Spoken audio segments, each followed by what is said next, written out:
আজকে আমরা আলোচনা করব 31st নাইট উদযাপনের ভয়াবহতা, মুসলিমদের জন্য করণীয় ও বর্জনীয়। আল্লাহ তাআলা মানব জাতিকে সৃষ্টির শ্রেষ্ঠ জীব হিসাবে সৃষ্টি করেছেন। অতঃপর তাদের জীবন ব্যবস্থা সহজের জন্য তাদের উপকারার্থে আসমান, জমিন, চন্দ্র, সূর্য, গ্রহ, উপগ্রহ, নক্ষত্র, আগুন, পানি, রাত, দিন, জীবজন্তু সৃষ্টি করেছেন। মানুষের জীবন ব্যবস্থার সহজীকরণের জন্য অন্যতম নিয়ামত হলো রাত দিন পেরিয়ে সপ্তাহের আগমন, সপ্তাহ পেরিয়ে মাস, আর মাস পেরিয়ে একটি বছর। দিন তারিখের গণনা আমাদের জীবনের জন্য অপরিহার্য একটি বিষয়। মাস গণনার হিসাব অনুযায়ী আজ ইংরেজি একটি সাল একেবারেই শেষ দিকে। আমাদের দেশ সহ পৃথিবীর বিভিন্ন দেশে 31শে ডিসেম্বর দিবাগত রাতে 31st নাইটকে নানা আয়োজন করে, আনন্দ করে, বিকট শব্দে আতশবাজি করে, পটকা ফুটানো, ফানুস উড়ানো, বিভিন্ন অশ্লীলতা, নাচ, গান ইত্যাদির মাধ্যমে নতুন বছরকে স্বাগত জানিয়ে বরণ করে নেওয়া হয়। এমন অপ্রীতিকর ও অপ্রত্যাশিত দৃশ্য কেবল ইংরেজি নববর্ষের ক্ষেত্রেই নয়, বরং বিভিন্ন সময়ে আমরা এমন দৃশ্যের মুখোমুখি হয়ে থাকি।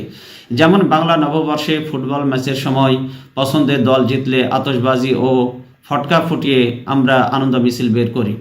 ট্রাকে পিকআপে করে বড় বক্সের মধ্যে বিকট আওয়াজে গান বাজনা বাজানো, ছেলে মেয়েদের অবাধ মেলামেশা, নাচানাচি করে ঘুরে বেড়ানো, এরকম বিয়ে শাদীর অনুষ্ঠানে, ওলিমার অনুষ্ঠানে, আকিকার অনুষ্ঠানে এমন দৃশ্য প্রায়শই দেখা যায়।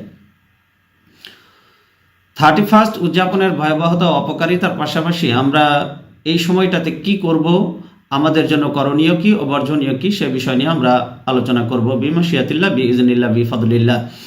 রাত দিনের পরিবর্তন ও দিন তারিখের গণনা আমাদের উপর আল্লাহ তাআলার পক্ষ থেকে বিশেষ এক নিয়ামত। দিন তারিখের গণনা ও হিসাব নিকাশ সম্পর্কে আল্লাহ রাব্বুল আলামিন আমাদেরকে পবিত্র কোরআনের বেশ কিছু আয়াতে তার কুদরতের বর্ণনা দিয়েছেন।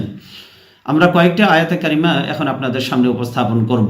আল্লাহ সুবহানাহু ওয়া তাআলা সূরা ইউনূসের 5 নম্বর আয়াতে তিনি বলেন, হুয়াল্লাযী জাআলা আশ-শামসা দিয়াআন, তিনি চন্দ্রকে করেছেন আলোকময়, তিনি করেছেন জ্যোতির্ময়, ওয়াল কামারা নূরা, আর তিনি চন্দ্রকে করেছেন জ্যোতির্ময়, ওয়াকাদ্দারাহু, আর তিনি চাঁদ এবং সূর্য প্রত্যেকের জন্য তিনি নির্ধারণ করেছেন মানাজিলা, অসংখ্য মঞ্জিল নির্ধারণ করেছেন, লিতাআলামু আদাদাস সিনিনা ওয়াল হিসাব, যাতে করে তোমরা বছরের হিসাব, যাতে করে বছরের গণনা এবং মাসের হিসাব সমূহ তোমরা জানতে পারো।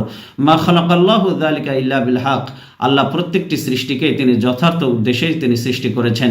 ইফাসসিলুল আয়াতি লিকাওমি ইয়ালামুন, আল্লাহ তিনি নিদর্শন বর্ণনা করেন জ্ঞানবান সম্প্রদায়ের জন্য। ইন্না, নিশ্চয়ই, ফিখতিলাফিল লাইলি ওয়ান নাহার, রাত এবং দিনের আবর্তন, ওয়া মা খালাকাল্লাহু যালিকা ইল্লা ফিস সামাওয়াতি ওয়াল আরদ, আসমান এবং জমিনের মধ্যে যা কিছু সৃষ্টি করেছেন এই সব কিছুই লা আয়াতিল লিকাওমি ইয়াত্তাকুন, সেই সম্প্রদায়ের জন্য নিদর্শন যারা ইয়াত্তাকুন, আল্লাহকে ভয় করে।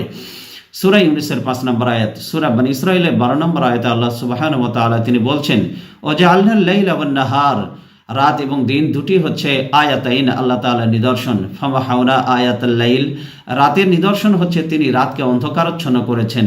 ওয়াজআলনা আয়াতান নাহারি মুবসিরা, আর দিনের নিদর্শন হচ্ছে তিনি দিনকে আলোকময় করেছেন, উজ্জ্বল করেছেন। লিতাবতাগু ফাদলাম মির রাব্বিকুম, যাতে করে তোমরা তোমাদের রবের অনুগ্রহ অনুসন্ধান করতে পারো। লিতাআলামু আদাদাস সিনিনা ওয়াল হিসাব, বছরের গণনা এবং মাসের হিসাব সমূহ যেন তোমরা জানতে পারো। অকুল্লা শাইইন ফাসসালনাহু তাফসীলা, আল্লাহ বলছেন প্রত্যেকটি জিনিসকে আমি বিশদভাবে বর্ণনা করেছি। সূরা বনী ইসরাঈলের 12 নম্বর আয়াত। সূরা আনআমের 97 নম্বর আয়াতে আল্লাহ সুবহানাহু ওয়া তাআলা তিনি বলছেন, হুয়াল্লাযী জাআলা লাকুমুন নুজুমা লিতাহতাদু বিহা ফি যুলুমাতিল বাররি ওয়াল বাহর, তিনি হচ্ছেন সেই মহান সত্তা, জাআলা লাকুমুন নুজুম, যিনি তোমাদের জন্য নির্ধারণ করেছেন, তৈরি করেছেন নক্ষত্র রাজিসমূহ, লিতাহতাদু বিহা ফি যুলুমাতিল বাররি ওয়াল বাহর, যাতে করে তোমরা জলে স্থলে অন্ধকারে তোমরা পথ খুঁজে বের করতে পারো। কদ ফাসসালনাল আয়াতি লিকাওমি ইয়ালামুন, আমি বিশদভাবে নিদর্শনাবলীগুলি বর্ণনা করেছি লিকাওমি ইয়ালামুন, জ্ঞানবান সম্প্রদায়ের জন্য। সূরা আনআমের 97 নম্বর আয়াত। এই আয়াতে কারিমাগুলি থেকে দিন, মাস, বছরের গণনাকে বিভিন্নভাবে উল্লেখ করলেও সূরা তাওবার 36 নম্বর আয়াতে আল্লাহ তাআলা অত্যন্ত স্পষ্টভাবে 12 মাসের বছর গণনার বিষয়টিকে উল্লেখ করেন।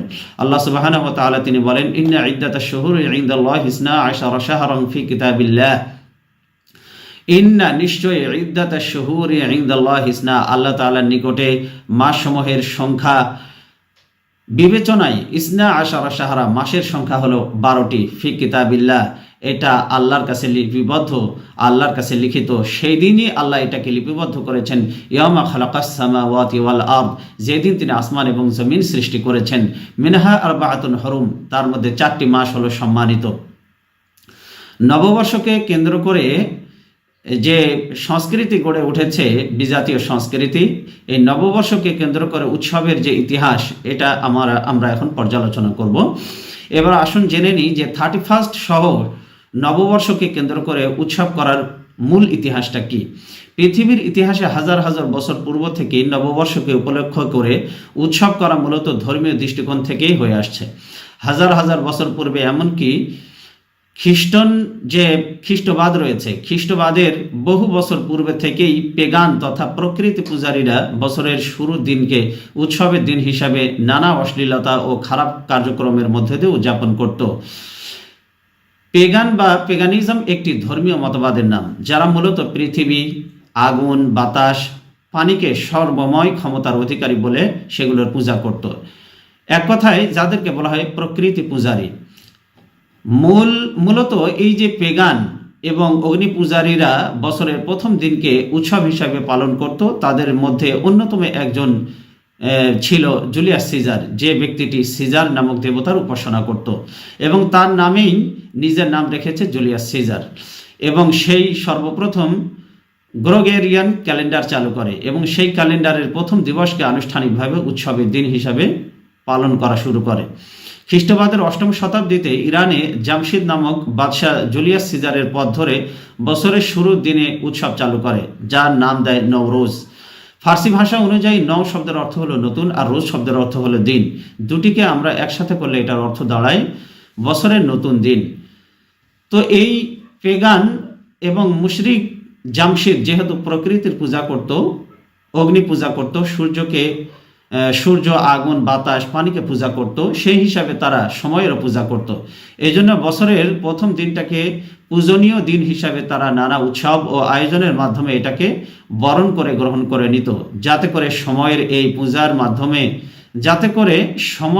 পূজার মাধ্যমে তারা সারা বছর ভালো থাকতে পারে। সময়ের এই যে পূজা, এটা করার মূল উদ্দেশ্যটাই ছিল সারা বছর যেন তারা এই সময়ের পূজা করার মধ্য দিয়ে ভালো থাকতে পারে।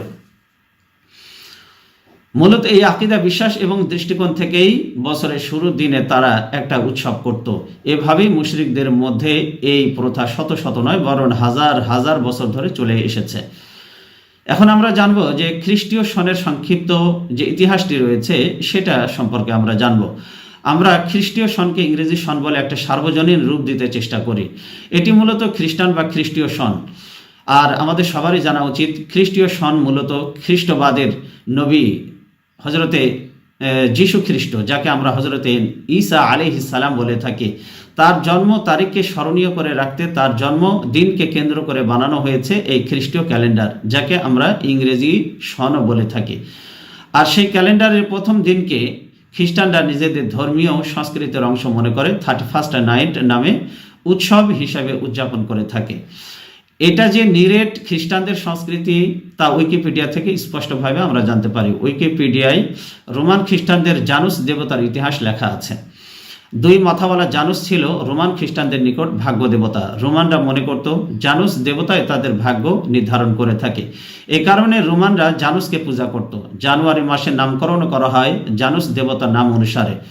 যেহেতু রোমানরা জানুসকে ভাগ্য দেবতা মনে করত, তাই ওরা 31শে ডিসেম্বর রাতে জানুসের পিছনের মাথার সামনে গিয়ে কৃতজ্ঞতা প্রকাশ এবং পূজা করত। তারা মনে করত সারা বছর পেরিয়ে এই যে ওই রাতটি পেয়েছে জানুসের পিছনের মাথার বদৌলতে। এরপর তারা আমোদ ফুর্তিতেও মেতে উঠত, কারণ তাদের বিশ্বাস ছিল গত বছর যত ভালো ও কল্যাণ তারা লাভ করেছে তার সবকিছুই পেয়েছে জানুস দেবতার মাধ্যমে। যখন রাত 12টা বাজত, রোমানরা জানুসের সামনের মাথার দিকে চলে যেত, কারণ তাদের বিশ্বাস ছিল আগামী বছর যদি ভালো কিছু পেতে হয় তাহলে জানুসের সামনের মাথাকে খুশি করতে হবে। এই জন্য রোমানরা আবারও প্রার্থনা করত। 31শে ডিসেম্বর রাতের সেই উৎসব উদযাপন, পূজা, প্রার্থনা সবই ছিল জানুস দেবতা কেন্দ্রিক। সময়ের বিবর্তনে আজ যা হয়ে উঠেছে বিশ্বব্যাপী 31st নাইট। মূলত জানুস দেবতার পিছনের মাথাকে তারা খুশি করত, এই জন্য যে তারা যা কিছু কল্যাণকর গত বছরে পেয়েছে এই সবটাই তারা জানুস দেবতার বদৌলতে পেয়েছে। আবার 31শে ডিসেম্বর সেই রাতে তারা জানুস দেবতার সামনের মাথার দিকে তারা চলে আসতো, এটাকে এই বিশ্বাস নিয়ে তারা সেলিব্রেশন করত যে আগামী বছর কল্যাণকর যা কিছু তারা পাবে সব কিছু জানুস দেবতার মাধ্যমে তারা পেতে যাচ্ছে। বর্তমান অভিশপ্ত 31st নাইট যেভাবে এদেশে প্রবেশ করেছে, আসুন সে সম্পর্কে আমরা জানি। এই ভারতবর্ষ প্রায় 800 বছর মুসলমানরা শাসন করার পর এই শাসন ব্যবস্থা মুসলিমদের হাত থেকে ইংরেজরা দখল করে নেয়, যার ফল 192 বছর অর্থাৎ প্রায় 200 বছর আমাদেরকে গোলামির শিকনে আবদ্ধ রেখেছিল জালিম খ্রিস্টান ইংরেজরা।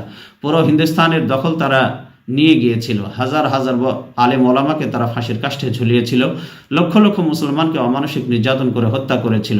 এই কুখ্যাত ইংরেজরা স্পেনের গ্রানাডায় লাখ লাখ মুসলমান নারী পুরুষকে মসজিদ ও জাহাজের ভিতর অবরুদ্ধ করে পুড়িয়ে মেরেছিল। মধ্য আফ্রিকা থেকে মুসলমানদের বিতাড়িত করেছিল। এই জন্য সারা পৃথিবীতে মুসলমান ধ্বংসের লীলা খেলার মূল নকশার মূল হোতা এই ইয়াহুদি খ্রিস্টানরা। তো ভারতবর্ষের দখলদার এই সমস্ত কুখ্যাত ব্রিটেনের ইংরেজরা যেহেতু খ্রিস্টান ছিল, তাই তারা তাদের কৃষ্টি কালচার এবং নাপাক খ্রিস্টীয় যে মতবাদ মুসলিম সাম্রাজ্যের রন্ধে রন্ধে ঢুকিয়ে দেয়। আর খ্রিস্টানদের কৃষ্টি কালচার এবং খ্রিস্টীয় মতবাদের অন্যতম একটি হলো 31st নাইট উদযাপন করা। তারা তাদের এই শাসন আমলে মুসলিম ভূখণ্ডে মুসলিম সমাজে খুব চতুরতার সাথে যুবকদের আমোদ ফুর্তিতে মাতিয়ে 31st নাইট এর মতো একটি অন ইসলামিক এবং বিজাতীয় সংস্কৃতির সাথে এদেশের মুসলিম যুবকদের যুক্ত করে নেয়। নামধারী মুসলিম যুবকদের জন্য এখন শুধু আমাদের আফসোস করা ছাড়া আর কিছুই নেই। খুবই আফসোসের সাথে বলতে হয় যে ইসলাম ধর্ম মুসলমানদের জন্য পূর্ণাঙ্গ জীবন বিধান হওয়া সত্ত্বেও মুসলমানদের কেন খ্রিস্টানদের ধর্মীয় রীতিনীতিতে আনন্দ উদযাপন করতে হবে? অথচ মুসলমানদের এমন একটি আয়াত রয়েছে যা আজ পর্যন্ত কোনো ধর্ম বর্ণ জাতির কাছে নেই। আল্লাহ সুবহানাহু ওয়া তাআলা বলেন, আল-ইয়াওমা আকমালতু লাকুম দীনাকুম ওয়া আতমামতু আলাইকুম নি'মাতি ওয়া রাদিতু লাকুমুল ইসলাম দীনা। This day I have perfected your religion completely my favor upon you and I have chosen you Islam as your religion. আল্লাহ সুবহানাহু ওয়া তাআলা বলছেন, আজকে আকমালতু লাকুম আমি পরিপূর্ণ করে দিলাম তোমাদের জন্য, দীনাকুম তোমাদের দিনকে, ওয়া আতমামতু আলাইকুম নি'মাতি আর তোমাদের উপর আমার নিয়ামতকে সম্পন্ন করে দিলাম, ওয়া রাদিতু লাকুমুল ইসলাম দীনা আর আজকে তোমাদের জন্য আমি ইসলামকে মনোনীত করলাম জীবন ব্যবস্থা হিসেবে। যে জাতির ধর্ম পরিপূর্ণ, যাদের ওপর আল্লাহ তাআলা নিয়ামত দিয়ে ভরপুর করে দিয়েছেন, যাদের জন্য নাজিল করেছেন পরিপূর্ণ জীবন বিধান, তারা কি আনন্দ উৎসব উদযাপনের জন্য অন্য ধর্মের উৎসব ধার করতে হবে এমন কোনো কথা মুসলিম জাতির জন্য সত্যিকার অর্থেই বেমানান এবং লজ্জাজনক। তাহলে আমরা কি বুঝে নিতে পারি? তাদেরকে আনন্দ উৎসব উদযাপনের জন্য অন্য ধর্মের উৎসব ধার করতে হবে? কখনোই নয়, কারণ ইসলাম হচ্ছে পরিপূর্ণ। আল্লাহ সুবহানাহু ওয়া তাআলা আমাদেরকে হেফাজত করুন। আল্লাহ তাআলার পক্ষ থেকে মুসলমানদের জন্য উৎসবের মনোনীত দিবস কোনটি? প্রতি বছর আনন্দ উদযাপনের জন্য আল্লাহ তাআলা মুসলিমদের দুটি দিবস মনোনীত করেছেন, একটি ঈদুল ফিতর আর একটি হলো ঈদুল আজহা। যেমন সুনানে আবু দাউদের একটি বর্ণনায় এসেছে, আন আনাস রাদিয়াল্লাহু তাআলা আন قال قدم রাসূলুল্লাহ সাল্লাল্লাহু আলাইহি ওয়াসাল্লাম আল মদিনা। রাসূল সাল্লাল্লাহু আলাইহি ওয়াসাল্লাম যখন মদিনায় আগমন করেন, আনাস রাদিয়াল্লাহু তাআলা আনহু বলছেন, আল্লাহুম ইয়াওমান ইয়ালআবুন, মদিনাবাসীরা তাদেরকে নবীজি সাল্লাল্লাহু আলাইহি ওয়াসাল্লাম দেখেন যে মদিনাবাসীরা নির্দিষ্ট দুটি দিনে তারা খেলাধুলা ও আনন্দ উৎসব করছে। তো নবীজি সাল্লাল্লাহু আলাইহি ওয়াসাল্লাম তাদেরকে বললেন, ফাকালা মা হাযাল ইয়াওমান। রাসূলুল্লাহ সাল্লাল্লাহু আলাইহি ওয়াসাল্লাম জিজ্ঞাসা করলেন, এই দুটি দিন কিসের দিন? তারা বলল কুন্না নালআবু, আমরা এই দিনে খেলাধুলা করি, উৎসব করি, ফিল জাহিলিয়া। আর এই যে আমরা এই দুটি দিনে খেলাধুলা উৎসব করি, এইটা আমরা জাহিলি যুগ থেকেই এই দুইটি দিনকে আমরা উৎসব মুখর করে রাখি এবং এই দুটি দিনকে আমরা খেলাধুলা এবং আনন্দ উৎসবের মধ্য দিয়েই আমরা পালন করে থাকি। সেই সিস্টেম, সেই ধারাবাহিকতা আমাদের চলে এসেছে জাহিলি যুগ থেকে। নবীজি সাল্লাল্লাহু আলাইহি ওয়াসাল্লাম এটা শুনে তিনি বললেন, ফাকালা রাসূলুল্লাহ সাল্লাল্লাহু আলাইহি ওয়াসাল্লাম, নবীজি সাল্লাল্লাহু আলাইহি ওয়াসাল্লাম বললেন, ইন্নাল্লাহা কাদ আবদালাকুম বিহিমা খায়রাম মিনহুমা ইয়াউমুল আযহা ওয়া ইয়াউমুল ফিতর। নবীজি সাল্লাল্লাহু আলাইহি ওয়াসাল্লাম বলেন, আল্লাহ তাআলা তোমাদের এই দুটি দিনের পরিবর্তে উত্তম দুটি দিন দান করেছেন, তা হলো একটি ইয়াউমুল আযহা, একটি হচ্ছে ঈদুল আযহা, আরেকটি হচ্ছে ঈদুল ফিতর, একটা হচ্ছে ঈদুল ফিতরের দিন। এটা বলা হয়েছে সুনানে আবু দাউদের হাদিস নাম্বার 1134 নম্বর হাদিস। প্রতি সপ্তাহে আনন্দ উদযাপনের জন্য উৎসবের দিন হিসাবে নির্ধারণ করেছেন আল্লাহ সুবহানাহু ওয়া তাআলা শুক্রবারের দিনকে। সুনানে ইবনে মাজার একটি বর্ণনায় এসেছে ইবনে আব্বাস রাদিয়াল্লাহু তাআলা আনহু থেকে বর্ণিত, ক্বালা রাসূলুল্লাহ সাল্লাল্লাহু আলাইহি ওয়াসাল্লাম ইন্না হাযা ইয়াউমু ঈদিন। নবীজি সাল্লাল্লাহু আলাইহি ওয়াসাল্লাম বলেন, নিশ্চয় আল্লাহ তাআলা জুমার দিনকে মুসলিমদের ঈদের দিন রূপে নির্ধারণ করেছেন। জাআলাল্লাহু লিল মুসলিমিন, আল্লাহ এটা মুসলিমদের জন্য নির্ধারণ করেছেন। ফামান জাআ ইলাল জুমআতি, অথবা যে ব্যক্তি জুমা সালাত আদায় করতে আসবে, নবীজি সাল্লাল্লাহু আলাইহি ওয়াসাল্লাম বলেন, ফালিয়াগতাসিল, সে যেন গোসল করে আসে। ওয়া ইন কানা তিবুন, নবীজি সাল্লাল্লাহু আলাইহি ওয়াসাল্লাম বলেন, সুগন্ধি থাকলে শরীরে সে যেন লাগিয়ে আসে। ফালিয়ামাসসা মিনহু, কারো কাছে সুগন্ধি থাকলে সে যেন সেই সুগন্ধি অবশ্যই ব্যবহার করে। ও আলাইকুম বিসওয়াক, আর মেসওয়াক করাও, এটা তোমাদের যদি সাধ্যে কুলায় তাহলে এটা মেসওয়াক করাও তোমাদের কর্তব্য। সুনান ইবনে মাজার হাদিস নাম্বার 1098। তো বর্ণিত এই যে দুটি হাদিস আমরা দেখলাম, এই দুটি হাদিসে ঈদ এবং শুক্রবার ছাড়াও বিয়ে, শাদী, ওলিমা, আকিকাতে শরীয়তের সীমারেখায় থেকে আনন্দ উদযাপন করার যথেষ্ট সুযোগ রয়েছে। তবুও কেন মুসলিমদের পশ্চিমাদের পা চাটতে হবে? এটা মুসলিম জাতির কাছে প্রশ্ন। তাদের কালচার কেন গ্রহণ করতে হবে আমাদেরকে? এটা মুসলিম যুবকদের কাছে আমরা প্রশ্ন রাখতে চাই। আমাদের কথা বুঝে থাকলে 31st নাইট উদযাপন করা কাদের কালচার, এটা নিশ্চয়ই এতক্ষণে আপনারা বুঝতে পেরেছেন। মুসলিমদের নাকি কাফেরদের, নাকি ইয়াহুদি খ্রিস্টানদের উৎসব, এটা আপনারা নিশ্চয়ই বুঝতে পেরেছেন। আমরা কখনো কাফের খ্রিস্টানদের ধর্মীয় সংস্কৃতিকে নিজেদের জীবনে উৎসব হিসাবে পালন করতে পারি না। 25শে ডিসেম্বর যিশুর জন্ম ঐতিহাসিকভাবেও প্রমাণিত নয়। এটি একটি মিথ্যা, অবাস্তব, অবান্তর বিষয় ছাড়া এটি বোধসম্পন্ন ব্যক্তি এটা বলতে পারে না। কোন মুসলমান কেন বিজাতীয় কালচার গ্রহণ করতে পারে না, কোনো মুসলমান কেন বিজাতীয় কালচার গ্রহণ করবে না, সে বিষয়ে আমরা এখন কথা বলবো।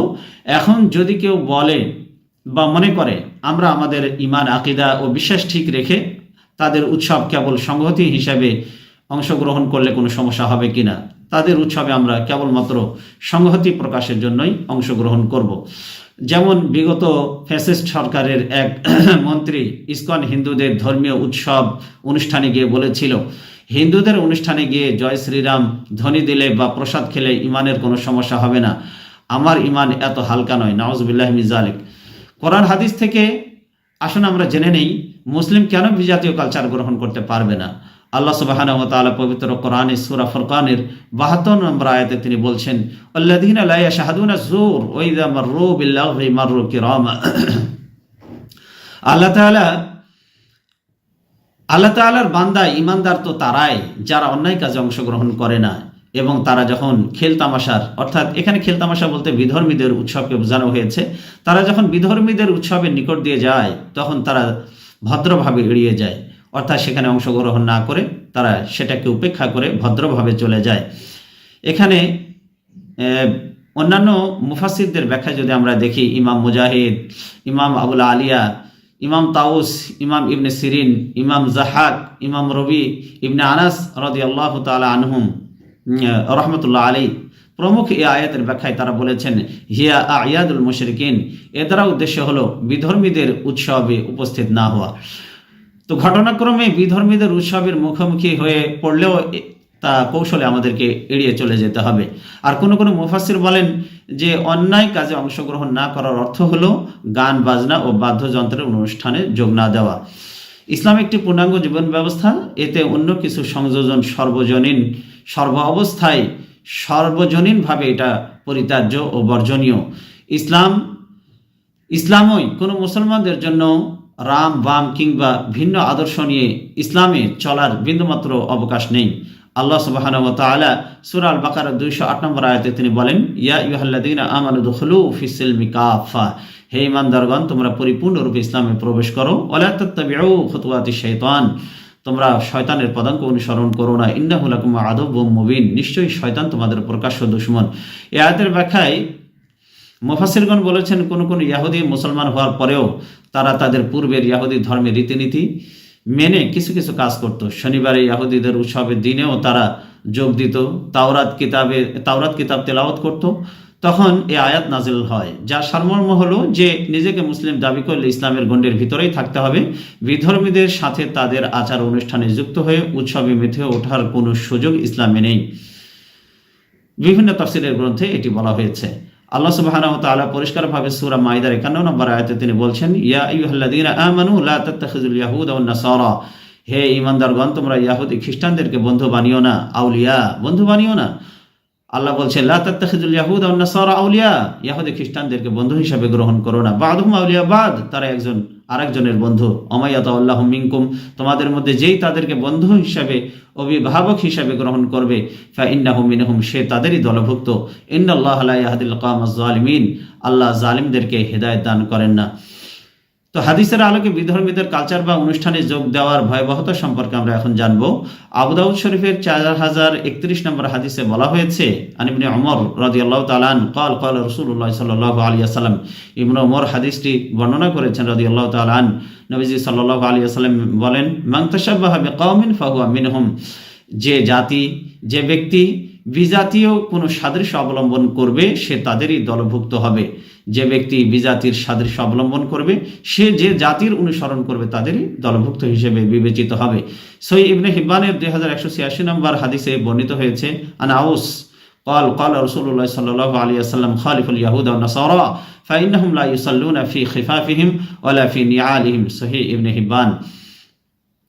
নবীজি সাল্লাল্লাহু আলাইহি ওয়াসাল্লাম বলছেন, তোমরা ইহুদি খ্রিস্টানদের প্রতিটি কর্মপন্থার বিরোধিতা করো। সুনানে বাইহাকির 18861 নম্বর হাদিসে বলা হয়েছে, قال عمر رضي الله تعالى عنه, উমর রাদিয়াল্লাহু তাআলা আনহু তিনি বলেন, লা তাআল্লামু রিতানাতাল আআজিমি ওয়া লা তাদখুলু আলাল মুশরিকিনা ফি কানাইসিহিম ইয়াওমা ঈদিহিম ফাইন্নাস সাখতা তানজিলু আলাইহিম। উমর রাদিয়াল্লাহু তাআলা আনহু বলেন, তোমরা অনারবদের ভাষা শিক্ষা করো না এবং মুশরিকদের উৎসবের দিনে তাদের গির্জায় প্রবেশ করো না, কারণ তাদের উপরে আল্লাহর পক্ষ থেকে গজব নামতে থাকে। সুনানে বাইহাকির 18861 নম্বর হাদিসে অপর একটি বর্ণনায় বলা হয়েছে, আন ওমর ইবনুল খাত্তাব রাদিয়াল্লাহু তাআলা আন, ওমর ইবনুল খাত্তাব রাদিয়াল্লাহু তাআলা আনহু থেকে বর্ণিত, তিনি বলেন, আজ ইজতানিবু আ'দা ইল্লাহি ফি ঈদিহিম, তোমরা আল্লাহর দুশমন তথা মুসলিমদের উৎসব থেকে দূরে থাকো। সুনানে বাইহাকির 18863 নম্বর হাদিসের অপর বর্ণনায় এসেছে, আন আব্দুল্লাহ ইবনে ওমর রাদিয়াল্লাহু তাআলা আন, আব্দুল্লাহ ইবনে ওমর রাদিয়াল্লাহু তাআলা আনহু তিনি বলেন, মান বানা বিবিলাদিল আআজিমি ওয়া সানাআ নাইরুসাহুম ওয়া মিহরজানাহুম ওয়া তাশাব্বাহা বিহিম হাত্তা ইয়ামুতা ওয়া হুয়া কাযালিকা হুশরা মাআহুম ইয়াউমাল কিয়ামা, নাউযুবিল্লাহি মিন যালিক। যে ব্যক্তি অনারব তথা অমুসলিম দেশে বসবাসের ঠিকানা বানালো এবং তাদের আচার অনুষ্ঠান, ধর্মীয় কালচারে অংশগ্রহণ করে তাদের সাদৃশ্য অবলম্বন করলো, আর এমতো অবস্থায় সে যদি মৃত্যুবরণ করে তাহলে সে তাদের সাথেই অর্থাৎ বিধর্মীদের সাথেই কিয়ামতের দিন হাসর নাসর করবে। এটা সুনান লিল বাইহাকি 18863 নম্বর হাদিসে বলা হয়েছে। তো 31st নাইট উদযাপন করা কেন মুসলমানদের জন্য হারাম, তার আরও অন্যান্য অনেকগুলি কারণ রয়েছে, তার মধ্যে কয়েকটি কারণ আমি উল্লেখ করছি। এটি খ্রিস্টানদের ধর্মীয় কালচারের অংশ, আর বিধর্মীদের ধর্মীয় কালচার গ্রহণ করা এটা মুসলমানদের জন্য হারাম। এটা গেল 1 নম্বর। 2 নম্বর হচ্ছে এতে হারাম বিনোদন হয়, তথা নাচ গান, অশ্লীলতা, ছেলে মেয়েদের অবাধ মেলামেশা, এগুলো সর্বসম্মতিক্রমে ইসলামে হারাম। 3 নম্বর কারণ, যে কারণে এই অনুষ্ঠানগুলি হারাম, এই অনুষ্ঠানের কারণে মানুষের কষ্ট হয়, যেমন পটকাবাজি, আতশবাজির কারণে মানুষের ঘুম নষ্ট হয়, অসুস্থ ব্যক্তিদের কষ্ট হয়, তারপরে স্বাভাবিক জীবন ব্যবস্থা ব্যাহত হয়। এমনকি বিগত বছরগুলোতে এমন দুর্ঘটনাও ঘটেছে যে মায়ের কোলের অসুস্থ সন্তান ফটকার বিকট শব্দ সইতে না পেরে মারা গিয়েছে। যে অনুষ্ঠানে মায়ের বুক খালি করে মানুষের স্বাভাবিক জীবনযাত্রাকে ব্যাহত করে তা সম্পূর্ণরূপে ইসলামী শরীয়তে হারাম। 4 নম্বর, যে কারণে এই অনুষ্ঠানগুলি আমাদের পরিত্যাগ করতে হবে, এতে অর্থের ব্যাপক অপচয় হয়। এই সমস্ত অবৈধ ও হারাম কাজে হাজার হাজার লক্ষ লক্ষ টাকা খরচ করা হয়, যা সম্পূর্ণ অপচয় ছাড়া আর কিছুই নয়। অথচ এই কনকনে শীতে সারা রাতে শীতার্ত মানুষের মানবেতর জীবনযাপন করা হচ্ছে, মানবেতর জীবনযাপন করছে তারা। এই যে কনকনে শীতে সারা দেশে শীতার্ত মানুষেরা মানবেতর জীবনযাপন করে যাচ্ছে, তাদের যেন দেখার কেউ নেই। অর্থের অপচয় করা হারাম। পারলে আপনার এই অর্থগুলি খরচ করে আপনি শীতার্ত মানুষের পাশে কম্বল নিয়ে দাঁড়ান এবং তাদের অভাব অভিযোগগুলি পূরণ করার চেষ্টা করুন। এতে আল্লাহ সুবহানাহু ওয়া তাআলা অফুরন্ত নিয়ামতের মধ্যে আপনাকে শামিল করবেন। নতুন বছর আগমনে খুশি উদযাপন করলে সমস্যা কি? অনেকেই এ ধরনের প্রশ্ন করে থাকেন। তো আচ্ছা, আমরা আপনাদের কাছে প্রশ্ন করতে চাই, আচ্ছা বলুন তো, যাকে পেয়ে আপনি আনন্দিত হবেন তার বিদায় আপনি ব্যথিত নয় কি? এটা তো অবশ্যই, আপনি যার আগমনে আনন্দিত হবেন তার বিদায় ব্যথিত হবেন। তো একজন মেহমানের আগমনকালে যদি আপনি আনন্দিত হন, তাহলে তার বিদায়কালে অবশ্যই ব্যথিত হওয়ার কথা। নতুন বছরের আগমন আপনার কাছে যদি আনন্দ উদযাপনের কারণ হয়, তাহলে বিগত বছরের বিদায় আপনার বেদনার সৃষ্টি হয় না কেন? এটা আপনাদের কাছে প্রশ্ন রাখতে চাই আমরা। আপনি নববর্ষের খুশিতে মেতে উঠেছেন, কিন্তু আপনি কি গত বছরের বিদায়ের জন্য কেঁদেছেন? এটা আপনাদের কাছে প্রশ্ন রাখতে চাই। আসল কথা হলো, শয়তান মানুষের জন্য ক্ষতিকর এবং খারাপ কাজগুলোকে, খারাপ যে বস্তুগুলি রয়েছে সেগুলোকে সুন্দর, সুসজ্জিত, সুশোভিত করে মানুষের সামনে উপস্থাপন করে। যেভাবে বিউটি পার্লারে কুচকুচে কালো মেয়েকেও সুন্দরভাবে উপস্থাপন করা হয়। সূরা নামলের 24 নম্বর আয়াতে আল্লাহ সুবহানাহু ওয়া তাআলা এই জন্যই বলেছেন, ওয়াযায়্যানা লাহুমুশ শাইতানু আ'মালাহুম ফাসাদ্দাহুম আনিস সাবিলি ফাহুম লা ইয়াহতাদুন।